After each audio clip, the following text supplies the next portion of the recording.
राम राम, नमस्कार सभी साथियों को, फेसबुक के सभी साथियों को मेरी राम राम। सभी सोशल मीडिया पे सभी जो लोग एक्टिव हैं उनको मेरी नमस्कार। जिस तरह से देश में इस महामारी की वजह से जो हालात है उससे उससे हम सब बहुत मुश्किल दौर से गुज़र रहे हैं। सबके परिवारों में कुछ ना कुछ समस्याएं आ रही हैं। कोई किसी के यहाँ बीमार है, किसी की डेथ हो गई है, तो बहुत बुरा समय है। बहुत बुरे दौर से हम लोग गुज़र रहे हैं। जिस तरह कल हम लोग लाइव आए थे और हम लोगों की बातचीत हुई थी और मैंने एक संदेश भी दिया था सभी को कि हरियाणा में जो हमारा भाईचारा है उसको कायम रखें। आज हिसार में कल एक ब्लैक फंगस का भी एक पेशेंट हिसार में भी आया है और हरियाणा में कुछ केस आए हैं।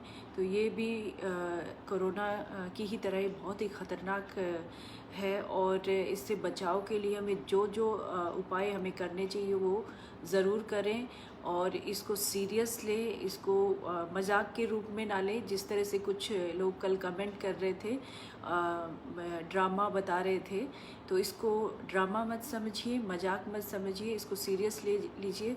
और ब्लैक फंगस का तो बहुत ही कोरोना से भी ज़्यादा खतरनाक है। तो हमें इन चीज़ों से बाहर निकलने के लिए हमारा जो एकता और हमारी जो भाईचारा है उसको कायम करना पड़ेगा। राजनीति छोड़नी पड़ेगी और एक दूसरे का सहयोग करना पड़ेगा। अपने नाते रिश्तेदारों को संभालना पड़ेगा, अपने आस पड़ोस के लोगों को देखना पड़ेगा और कि किस तरह से हम इससे बच सकते हैं। बहुत सारी चीज़ें हमें करने की ज़रूरत है। पूरी दुनिया में जिस तरह से हरियाणा के लोग फेमस हैं अपनी दरिया दिली और अपनी ज़िंदा दिली की वजह से, आज का जो हरियाणा का माहौल है वो बहुत ही ख़राब हो चुका है। चाहे वो आंदोलन की वजह से हो, चाहे महामारी की वजह से। महामारी की वजह से दुनिया के कई देशों में ये इस तरह का प्रभाव हम देख रहे हैं। हिंदुस्तान में भी हालात बहुत ख़राब हैं, लेकिन सरकार बहुत कोशिश कर रही है कंट्रोल करने की। जगह जगह पे कोविड सेंटर बनाए जा रहे हैं। कल परसों की जो घटना है जिसमें माननीय मुख्यमंत्री जी कोविड सेंटर का उद्घाटन करने आए थे, उसी का एक बात आप लोगों को कहना चाहती हूँ मैं कि जिस तरह से पूरे देश में महामारी की वजह से परेशानियां हैं और सरकार में प्रदेश के मुख्यमंत्री जो है अपने लोगों को बचाने के लिए कोविड सेंटर खोलना हो, चाहे कोविड पेशेंट के लिए जो व्यवस्था करवानी हो उनका निरीक्षण करना हो, उसी के तहत जिस दिन मुख्यमंत्री हिसार आए थे 1400 कोविड सेंटर का उद्घाटन किया था, उसी दिन की बात है। योगी आदित्यनाथ जी भी यूपी में निरीक्षण करने के लिए गए थे कोविड पेशेंट की जो भी व्यवस्था है उनको देखने के लिए।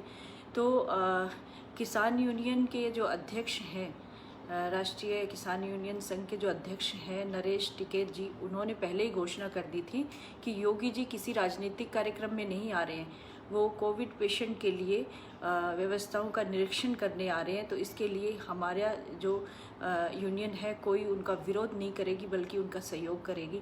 तो ये बात उनकी बहुत ही अच्छी है। इंसानियत के नाते हो, चाहे एक अच्छे इंसान के नाते और एक अच्छे संगठन के अध्यक्ष होने के नाते उनकी बहुत ही अच्छी समझदारी मैं इसमें कहूँगी। और इसमें भेदभाव आ जाता है जहाँ पे नरेश टिकैत जी यूपी में फ्री होल्ड छोड़ देते हैं कि योगी जी का कोई विरोध नहीं करेगा, लेकिन उसके उल्टा हरियाणा में मनोहर लाल जी का विरोध किया जाता है उन्हीं के भाई राकेश टिकैत जी के द्वारा। और यहाँ पे उपद्रव होता है, तोड़फोड़ होती है, पुलिसकर्मियों को चोट लगती है, इस तरह की चीज़ें होती हैं। सब लोग बहुत बुरा हाल उस दिन हिसार में रहा। तो ये क्या कारण है? हरियाणा को क्यों टारगेट बनाया जा रहा है? हरियाणा को उपद्रव का केंद्र क्यों बनाया जा रहा है? हरियाणा में ही ऐसी चीज़ें क्यों हो रही है?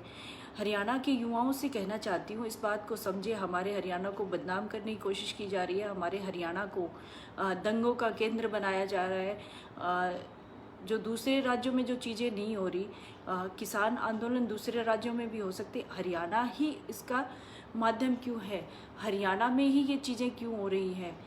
तो जो लोग हरियाणा में दंगे फसाद करवा रहे हैं आंदोलन के नाम पे, मुख्यमंत्री जी के को रोका जाता है कार्यक्रमों के लिए, सरकार के लोगों को रोका जाता है जब भी कोई कार्यक्रम होता है। तो जब पंजाब में इस तरह की चीज़ें होती हैं, पंजाब में कैप्टन अमरिंदर सिंह जी जाते हैं तो उनको क्यों नहीं रोकते? वो भी तो सरकार का हिस्सा है, पंजाब सरकार का। राजस्थान में क्यों नहीं रोका जाता उनके मुख्यमंत्री को? और यूपी में भी मैंने उदाहरण दिया आपको, नरेश टिकैत जी ने नहीं रोका। तो क्या हरियाणा में क्यों नहीं हो सकता? हरियाणा में क्यों नहीं कोविड पेशेंट के लिए जो व्यवस्थाएं चलाई जा रही हैं उसमें अगर सरकार के नुमाइंदे आते हैं, उनका उद्घाटन करते हैं, तो क्यों उनको रोका जा रहा है? तो ये देखिए, इससे साफ जाहिर होता है कि हरियाणा की छवि को ख़राब करने की कोशिश की जा रही है। बहुत समय से ये चीज़ें हो रही हैं। हरियाणा का बहुत अच्छा स्थान है पूरे विश्व में, हरियाणा के लोगों की अच्छी जो है छवि है, और उस छवि को ख़राब करने की कोशिश की जा रही है। हरियाणा के युवाओं से अपील करती हूँ कि ये जो आंदोलन के नाम पे चंद लोग जो अपने राजनीतिक रोटियां सेक रहे हैं, उनसे बाहर निकलिए, सोचिए।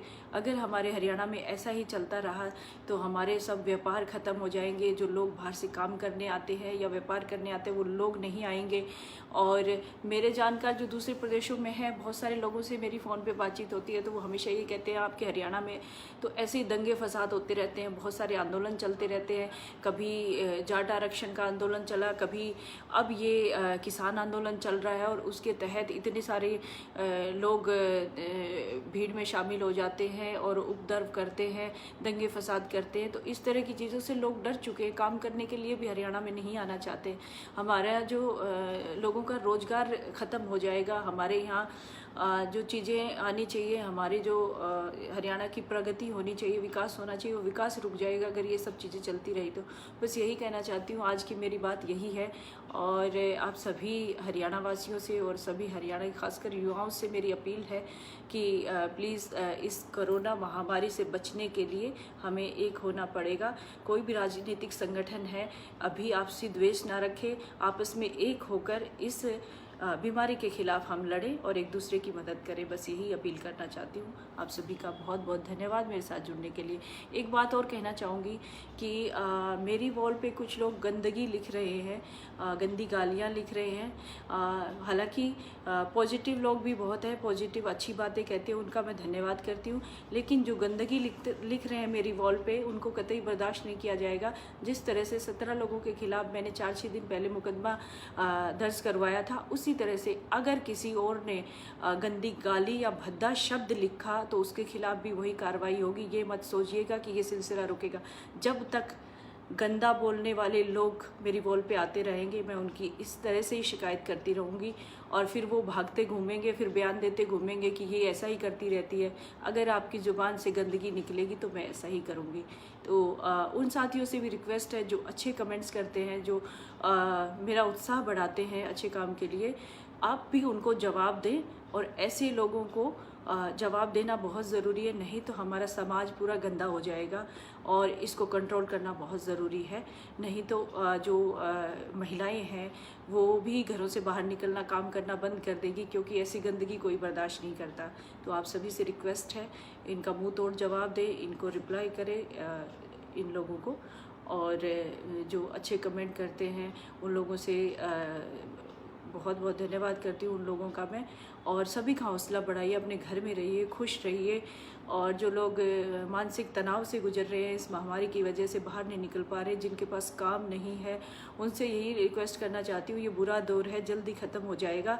अपने आप को घर में रखे, अच्छा संगीत सुनिए, आपकी जो हॉबी है किताबें पढ़िए, अच्छा खाना बनाइए, अपने परिवार के साथ टाइम स्पेंड करिए। जिसको गाने गाने का शौक़ है गाने गाइए, फार्मिंग करिए, अपने फार्म पे आप फार्मिंग कर सकते हैं। हरियाणा में तो ज़्यादातर लोग फार्मिंग करते हैं, तो अपने घर में गमलों में फल सब्जियां उगा सकते हैं।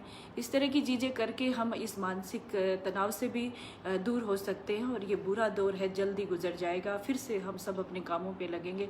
आप सभी का बहुत बहुत धन्यवाद मेरे साथ जुड़ने के लिए। धन्यवाद जयराम जी की।